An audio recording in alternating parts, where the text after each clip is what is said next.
Om Bhurbhuvassuva Tatsaviturvarenyam Bhargo Devasya Dhimahi Dhiyo Yona Prachodayat.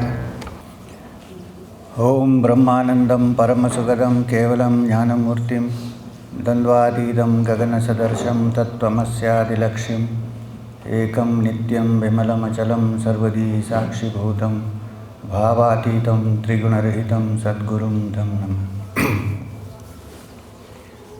Now, the subject of the discussion we are going to have, or talk or satsang, today and tomorrow, is the Gayatri Mantra. Now, as Sri Uttapa said, I am sure many of you know about the Gayatri Mantra. You might have learned the Gayatri Mantra, read the Gayatri Mantra, maybe chanted the Gayatri Mantra. But all the same, the mantra is such an important part of the heritage of this land that repeated satsangs on the Gayatri is indeed a useful exercise. Because we might miss out on certain factors. You see, the human mind usually first gets interested in the aspect which appeals to it. That is the nature of the human mind. As you go along, then you begin to discover the undercurrents which you would miss at the first sight. And as you go deeper, you find inner meanings which you missed probably at the first sight or the first hearing. So I don't know, I'm not sure. Maybe I have talked about the Gayatri here before. I'm not so sure because this is the 7th time that I'm coming here. So I'm going to go into it as if I'm doing it for the first time. And I don't want to hurry up on this. Let's go as slowly as possible. But I'll surely wind up when I see the signs of fatigue in the listener as well as the speaker. So, now let me chant the Gayatri. I'm not chanting first, I'm just saying the Gayatri so that you have you know what the mantra is. It starts, of course, with Om. Om Bhur Bhuva Suva. Many people sometimes chant it as Om Bhur Bhuva Swaha. Swaha is not part of this mantra. Swaha is a very important part of many mantras.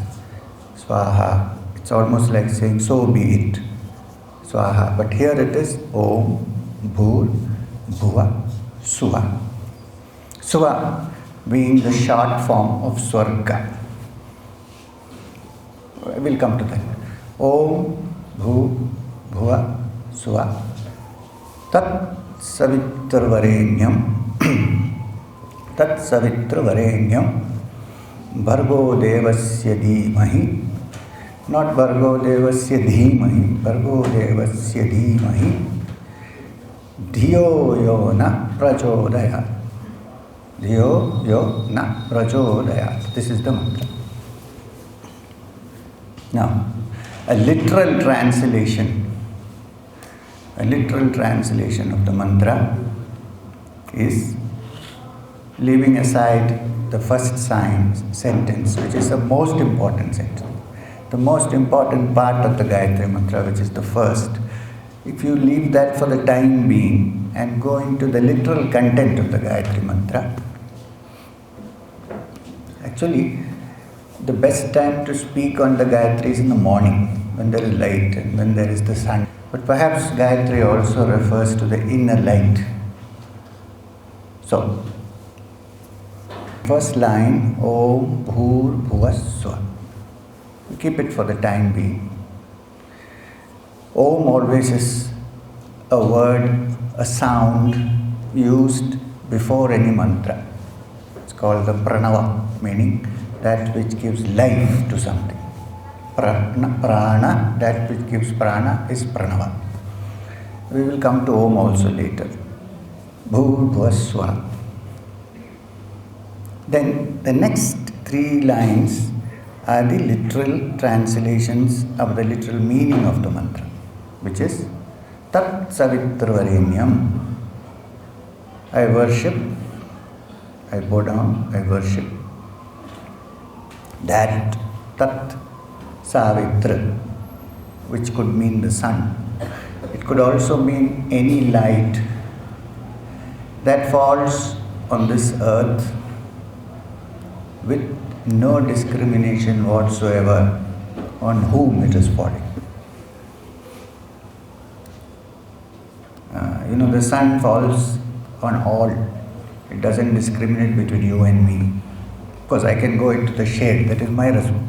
It's my will. But if I am outside, the sun falls evenly on all, equally on all. Sometimes more here, sometimes more there, but it doesn't choose where to fall.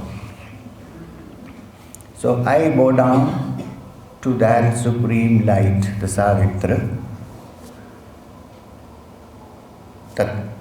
That Savitra, that supreme light. Tat Savitra Varenyam. Bhargo Devasya Dhimahi. Bhargo means that effulgent. Bhargo is effulgent, that full of light. Bhargo Devasya, that deity, Deva, which is effulgent. And I'm just giving you the exact literal translation right now. Bhargo Devasya Dhimahi. Dhimahi means I meditate upon. The root word for dhyana is dhi, which means contemplate upon, fix my attention upon.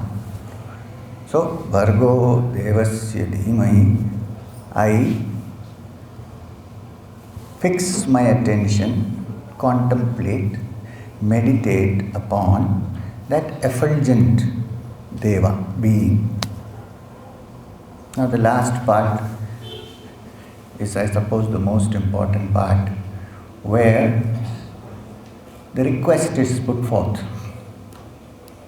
Now you have described the person to whom you are going. The principal or the headmaster is described.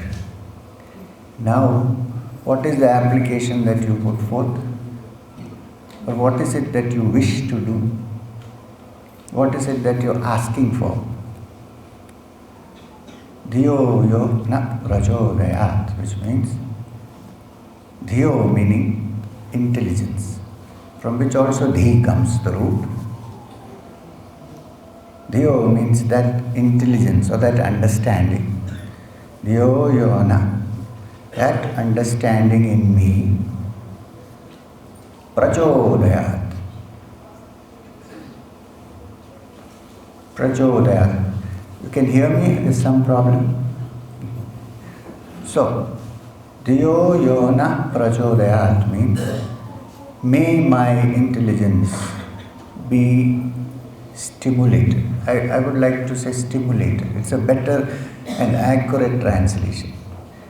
It's not revived because it is already there. Stimulate. In potential form, that intelligence is there, what you call Dhiyo, in all human beings. Now, it is not awakened or stimulated because the right kind of life to be led to stimulate it is not there. It is that absence of the right mode of living which does not allow it to be stimulated. So here, the request or the asking is, please stimulate my intelligence. Nothing else. Gayatri Mantra does not say, give me wealth. It does not say, give me health. It does not say, give me this or give me that. The Gayatri Mantra says, illumine or stimulate my intelligence. With the understanding that if your intelligence is clear and stimulated, then all these things which you want, you will find by yourself. Plus, eventually, depending upon how much the mind has evolved, also find that supreme reality to which this mantra is addressed. Till that is found, we are beggars, asking to stimulate our intelligence. When that is found, then we are no more beggars. We have found everything, about which the Upanishad says that which when once found, nothing remains to be found. Which again does not mean that if you find the Supreme Brahman or the Supreme Reality or whatever you call it, suddenly your house materializes and your car. It doesn't mean that. It means you have reached that after finding which you are so satisfied you don't want anything else. That's what. But that is eventual. Only a mind that is evolved to that level will want that. Till then, and it is quite legitimate that we want many other things, and of which the most important base condition or foundation is intelligence. Now, when I say intelligence, I'm not talking about knowledge, which is gathering a lot of knowledge from books and repeating it by rote. I'm talking about understanding. That spark of understanding with which we can understand anything that you want, provided you know how to unwind it. Now, this is the request put forth in the Gayatri Mantra. Now, even these, what I have discussed, I want to go into detail tomorrow, in complete detail. But today, we will take up the first part of the mantra, go into Om, then go into Bhur Bhuva Swah.